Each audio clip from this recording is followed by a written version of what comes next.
మామూలుగా పీరియడ్స్ ఏంటంటే రెగ్యులారిటీ వచ్చిన తర్వాత 16 ఏళ్ల నుంచి ఆ ఏజ్ నుంచి ఒక ఒక్కొక్క స్త్రీకి ఒక డేస్ ఫిక్స్ అయిపోతాయి. 28 రోజులకు కొంతమందికి రావచ్చు, కొంతమందికి 30 డేస్‌కి రావచ్చు. మోర్ ఆర్ లెస్ ఆ విధంగానే ఉంటారు. సో 20 రోజుల కంటే ముందొస్తే అది అబ్నార్మల్. 45 రోజుల కంటే లేట్‌గా వస్తే అబ్నార్మల్. సో 20-40 డేస్ మధ్య వచ్చే వాళ్ళందరికీ దాదాపు ఓకే అనుకోవచ్చు. మామూలుగా ఒక అమ్మాయికి 32 డేస్‌కి వస్తుంది అనుకోండి. ప్రతిసారి 32 డేస్‌కి రావచ్చు. ఒక్కోసారి ఒక రోజు ముందు వెనక రావచ్చు. దాన్నంతా నార్మల్ కిందే కన్సిడర్ చేయొచ్చు. అలానే ఎంత బ్లీడింగ్ అవుతుంది? మామూలుగా లెక్క ప్రకారం చూస్తే ఏంటంటే up to 80 ml blood loss అయితే అది నార్మల్ కిందనే లెక్క. కొంతమంది కొంచెం తక్కువ కావచ్చు. కానీ ఎక్కువ అవడం వల్ల వీక్ అయిపోతారు. అంటే అది ఎలా తెలుస్తుందంటే ఎన్ని ప్యాడ్స్ వాడుతున్నారు పీరియడ్స్. మామూలుగా ఏంటంటే హైజీన్ అన్నారు కాబట్టి హైజీన్ పరంగా కూడా రోజులో అట్లీస్ట్ 4-5 అవర్స్కి ఒకసారన్నా ప్యాడ్ చేంజ్ చేసుకోవాలి. ఎందుకంటే ఎక్కువసేపు ఉంచినప్పుడు అది బయట గాలికి ఎక్స్పోజ్ అయినప్పుడు స్మెల్ కూడా రావచ్చు. అండ్ ఎక్కువసేపు ఉంచడం వలన బ్యాక్టీరియల్ కంటామినేషన్ ఏదన్నా ఇన్ఫెక్షన్స్ రావచ్చు. అందుకని హైజీన్ మెయింటైన్ చేయాలంటే ప్యాడ్స్ని చేంజ్ చేసుకుంటూ ఉండాలి. సో ఆ ప్యాడ్స్లోనే వాళ్ళని చెప్పాలన్నమాట. ఇప్పుడు రోజుకి 2 or 3 ప్యాడ్స్ ఆర్ 4 ప్యాడ్స్ వాడారనుకోండి, అది నార్మల్ బ్లీడింగ్ అవుతున్నట్టే.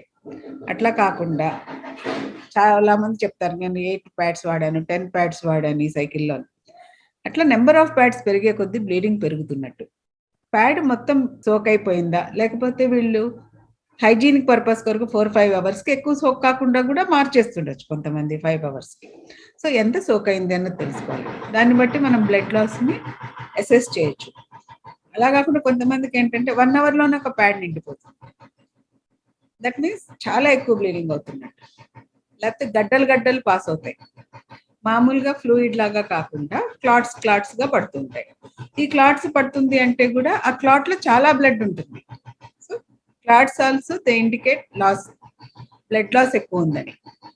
తొందరగా ప్యాడ్స్ మార్చాల్సి రావటం, అలాగే ఎక్కువ రోజులు బ్లీడింగ్ అవడం. మామూలుగా ఏంటంటే 4-5 రోజుల్లో ఆగిపోతుంది. మ్యాక్సిమం ఏదన్నా అయితే వారం రోజుల వరకు మనం అలౌ చేయొచ్చు. Any period more than 7 days, వారం కంటే ఎక్కువ రోజులు బ్లీడింగ్ అయితే అది ఎక్కువ అయినట్టు. సో ఎంత బ్లీడింగ్ అవుతుంది, అమౌంట్, తర్వాత ఎన్ని ప్యాడ్స్ మారుస్తున్నారన్నది అమౌంట్ తెలుసుకోవడానికి, ఎన్ని రోజులు అవుతుంది డ్యూరేషన్, అబ్నార్మల్ పీరియడా నార్మల్ పీరియడా, తర్వాత ఒక పీరియడ్కి మధ్య ఎన్ని గ్యాప్స్ వస్తున్నాయి. కొంతమందికి 3-4 months బ్లీడింగ్ కాదు, స్టార్ట్ అయిన తర్వాత ఇంకా 1-2 నెలలు ఆగకుండా అవుతూ ఉంటుంది. 3 నెలలు కాలేదు కాబట్టి ఇన్ని రోజులు వచ్చిందని సరిపెట్టుకుంటారు. అది కరెక్ట్ కాదనమాట. 40-45 రోజుల కంటే పీరియడ్ రాకపోతే తప్పనిసరిగా డాక్టర్ని చూడాలి. అట్లానే 7 రోజుల కంటే ఎక్కువ బ్లీడింగ్ కంటిన్యూ అవుతూ ఉన్నా కూడా డాక్టర్ని సంప్రదించాలి. ఇవన్నీ కూడా మనం చెప్పాలి. ఓన్లీ హైజీన్ దగ్గరకు వస్తే మనం ఇది చెప్పొచ్చు, ప్యాడ్స్ అంతా ఫ్రీక్వెంట్గా చేంజ్ చేసుకోవాలి, 4-5 అవర్స్కి ఒకసారి చేంజ్ చేసుకోవాలి. కొన్నిసార్లు ఏంటంటే స్నానం చేయడానికి కూడా అభ్యంతరం చెప్తుంటారు, ఆ టైంలో స్నానం చేయకూడదు. మామూలుగా ఏంటంటే 1-2 సార్లు స్నానం చేయాలి. 2 times అన్న బాత్ తీసుకొని ఆ టైంలో జెనిటల్ ఏరియాని చక్కగా క్లీన్ చేసుకొని ఉండాలి. అలానే యాంటీసెప్టిక్స్, డెటాలు ఇలాంటివి యూజ్ చేయకూడదు. మళ్ళీ అవి అవసరం లేదు. ఎందుకంటే వజైనాకు ఒక pH అని ఉంటుంది, ఆ pHలోనే అది ఉండాలన్నమాట. మనం ఇట్లాంటి కెమికల్స్కి సంబంధించినవి వాడినప్పుడు అది దెబ్బతింటుంది. దాని సహజమైన pHలో ఉన్నప్పుడు దానికి ప్రొటెక్షన్ ఉంటుంది అనమాట. సో వాడేదంటే మనం రెగ్యులర్గా వాడే సోప్నే కొద్దిగా వాడచ్చు, అంతే తప్ప ప్రత్యేకంగా ఏవి డెటాల్ లాంటివి, సావ్లాన్ లాంటివి అలాంటివి ఏవి పీరియడ్స్ టైంలో కానీ వాడకూడదు. అలానే పౌడర్స్, వాసన రాకూడదని పౌడర్ చల్లడము ఇట్లాంటి వజైనల్ ఏరియాస్లో చేయకూడదు అనమాట. న్యాచురల్గా అదే క్లీన్ అవుతూ ఉంటుంది. మన శరీరంలో ఉండే అన్ని అవయవాల్లో కూడా దానికి న్యాచురల్ క్లెన్సింగ్ ప్రాసెస్ బాడీయే చేసుకోగలదు. అందుకని ఈ ఏరియాస్ అన్నీ కూడా న్యాచురల్గా వాటికి సంబంధించిన క్లీనింగ్ దానిలో జరుగుతూ ఉంటుంది. మనం పైనుంచి మెన్స్ట్రువల్ పీరియడ్స్ ఉంది కాబట్టి ఆ బ్లడ్ అక్యూములేట్ అయ్యి స్మెల్ రాకుండా క్లీన్ చేసుకోవడం. ప్రతిసారి టాయిలెట్ యూజ్ చేసినప్పుడు, మోషన్కి వెళ్ళినప్పుడు జెనిటల్ ఏరియాస్ని శుభ్రంగా సోప్ అండ్ వాటర్ పెట్టి కడుక్కోవాలి. అలాగే క్లీన్ చేసే విధానం కూడా ఇంపార్టెంటే. యూరిన్ ఏరియా నుంచి క్లీన్ చేసుకొని వెనక వైపు మోషన్ ఏరియా వరకు వెళ్ళొచ్చు. ఎప్పుడు వెనక నుంచి ముందుకు రాకూడదు. ఎందుకంటే మోషన్లో ఎక్కువ బ్యాక్టీరియా ఉంటాయి.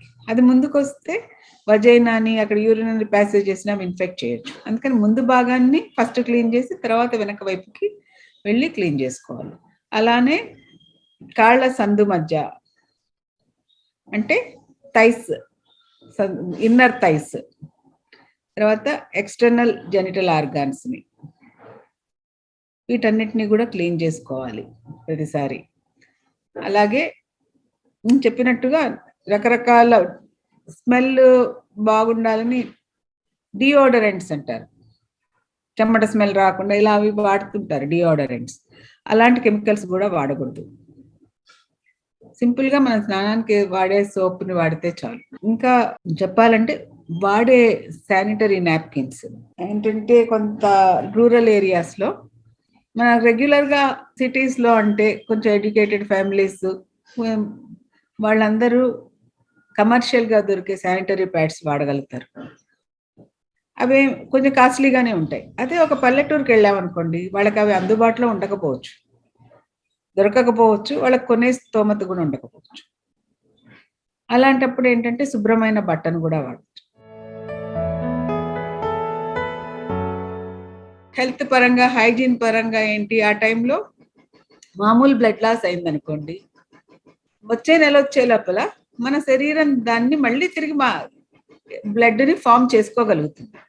అదే ఎక్కువ బ్లడ్ లాస్ అయిందనుకోండి, అది తిరిగి రికవర్ చేసుకోలేదు. దానివల్ల ఏంటి, ఎవ్రీ మంత్ ఎక్కువ బ్లడ్ లాస్ అవటం వల్ల రక్తహీనత, ఎనీమియా వస్తుంది. ఇలాంటి ఎనీమియాకి వెళ్ళిపోతున్నారా పిల్లలు? రక్తలేమి వల్ల వాళ్ళలో యాక్టివ్నెస్ తగ్గిపోతుంది, కాన్సన్ట్రేషన్ తగ్గిపోతుంది, చదువుకోవడం కష్టమవుతుంది. సో రక్తహీనత లాంటివి ఎక్సెసివ్ బ్లీడింగ్ వల్ల డెవలప్ అవుతున్నాయా, విటమిన్ డెఫిషియన్సీస్ వస్తున్నాయా, ఏమైనా ఇన్ఫెక్షన్స్ వస్తున్నాయా, ఇమ్యూనిటీ తగ్గి, ఈ బ్లడ్ లాస్కి రిలేటెడ్గా ఇవన్నీ. అది పెరిగే ఏజ్ కూడా కదా, అందుకని తప్పనిసరిగా పోషకాహారం ఇవ్వాలి. వాళ్ళ శరీరానికి తగినంత బ్లడ్ లాస్ ఎక్కువ ఉంటే కనుక ఐరన్ రిప్లేస్మెంట్ ఇవ్వాలి. అలాగే బోన్స్ కూడా పెరిగే ఏజ్, కాల్షియం బోన్స్లో డిపాజిట్ అవుతూ ఉంటుంది అనమాట ఆ ఏజ్లో. ఇదే కాల్షియం మనకు సోర్స్ ఓల్డ్ ఏజ్ వచ్చేంత వరకు ఆ కాల్షియం బోన్స్లో ఉన్నది బోన్ స్ట్రెంగ్త్కి ఇంపార్టెంట్. సో కాల్షియం ఉండే ఫుడ్ అంటే పాలు ఇట్లాంటివి, ఎగ్, నాన్ వెజ్ తినేవాళ్ళు ఉంటారు, వెజిటేరియన్స్ ఉంటారు. మిల్క్ అయితే కంప్లీట్ ఫుడ్. అందరి పిల్లలకి మిల్క్ తాగడం అన్నది, మిల్క్ ప్రోడక్ట్స్, పెరుగు ఇలాంటివి తప్పనిసరిగా ఫుడ్లో ఇవ్వాలి. అలాగే వాళ్ళకి డ్రై ఫ్రూట్స్, బ్యాలెన్స్డ్ డయట్, మంచి ప్రోటీన్ ఇంటేక్, పప్పులు, ఇలాంటి పోషకాహార గురించి వాళ్ళకి కేర్ తీసుకోవాలి. సో ఇదంతా పార్ట్ ఆఫ్ మెన్స్ట్రువల్ హెల్త్. ప్రతిసారి బట్ట వాడినప్పుడు అది కూడా చేంజ్ చేస్తూ ఉండాలి ఫ్రీక్వెంట్గా. 3-4 అవర్స్కి ఒకసారి చేంజ్ చేసినప్పుడు శుభ్రంగా క్లీన్ చేసి ఎండలో డ్రై చేసి అవసరమైతే రీయూజ్ కూడా చేయాలనుకుంటే కూడా చేయొచ్చు.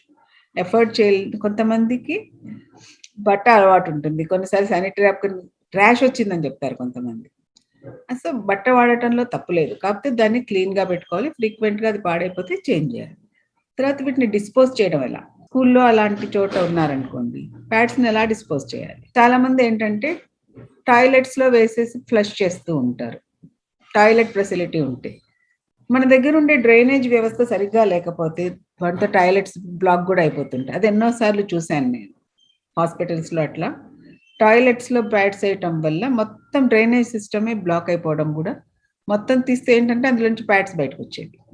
అంటే వాళ్ళకి సరి అయిన డిస్పోజబుల్ గురించి తెలియకపోవటం వల్ల. సో డిస్పోజ్ చేసుకోవడానికి డిస్పోజింగ్ బిన్స్ అలాంటివన్నీ కూడా ప్రొవైడ్ చేయాలి స్కూల్స్. అలాంటి ప్లేసెస్లో ఎలా డిస్పోజ్ చేయాలి, ఇట్లాంటి ప్యాడ్స్ అన్నీ అంటే రీయూజబుల్ ప్యాడ్స్ని అలా డిస్పోజ్ చేయొచ్చు. క్లాత్ అంటే వాష్ చేసుకొని వాడచ్చు. అది సాలిడ్ వేస్ట్ కింద ఇవన్నీ వెళ్ళిపోతూ ఉంటాయి. డిస్పోజబుల్ వాటిని ఎలా డిస్పోజ్ చేయాలి, రీయూజ్ చేసే వాటిని రీయూజ్ చేసుకోవచ్చు. ఇంకా ఇప్పుడు ఏంటంటే అందరికి అందుబాటులో రావాలనేసి కొన్ని స్వచ్ఛంద సంస్థలు పాత బట్టలని వాటిని వాళ్ళు ప్యాడ్స్ తయారు చేయడానికి యూజ్ చేస్తున్నారు. కాటన్, బ్యాంబూ, వాటర్ హయాసింత్ అంటే నీటిలో ఉండే ఆకుని మనము మామూలుగా వైలెట్ ఫ్లవర్స్ పోస్తూ ఉంటుంది, హయాసింత్ అంటారనమాట. అలాంటి వాటిని, బనానా ఫైబర్ని, ఇలాంటి అన్నిటినో కూడా లో కాస్ట్ కింద తయారు చేసి శానిటరీ ప్యాడ్స్ని అందుబాటులోకి తెస్తున్నారు. సో అలాంటివన్నీ రూరల్ ఏరియాలో వాళ్ళకి పరిచయం చేయొచ్చు, ఎడ్యుకేట్ చేయొచ్చు, అవన్నీ వాళ్ళు వాడుకోవచ్చు. సో దట్ వాళ్ళు ఆ క్లాత్ని తిరిగి వాడే ఇది లేకుండా ఈ డిస్పోజబుల్స్ వాడుకోవచ్చు. అలాగే ఇప్పుడు ఇంకా వేరే చాలా అందుబాటులోకి వచ్చాయి. శానిటరీ ప్యాడ్స్ కాకుండా ట్యాంపూన్స్ అని, అవి వజైనా లోపల యూజ్ చేయొచ్చు. మెన్స్ట్రువల్ కప్స్ అని, మెన్స్ట్రువల్ కప్ కూడా వాడడం ఈజీనే, అది రబ్బర్ లాగా ఇట్లా ఒత్తితే ప్రెస్ అయిపోతుంది, దాని లోపల వాడుకోవచ్చు. వాడి ఆ కప్పు నిండినప్పుడు ఆ బ్లడ్ని దాన్ని మళ్ళీ బ్లడ్ని డిస్పోజ్ చేసేసి క్లీన్ చేసి కూడా వాడచ్చు. రీయూజబుల్ కప్స్ కూడా ఉంటాయి. ఒక రకంగా ఒకసారి ఫ్యూ కప్స్ కొనుక్కుంటే వాటిని ఒక సైకిల్లో వాడాక మళ్ళీ వాటిని క్లీన్ చేసి దాచుకుని నెక్స్ట్ టైం కూడా వాడచ్చు, వాటిని రీయూజ్ చేయొచ్చు. ఇట్ వర్క్స్ అవుట్, ఎకనామికల్గా కూడా ఉంటుంది అనమాట, వేస్టేజ్ ఎక్కువ లేకుండా.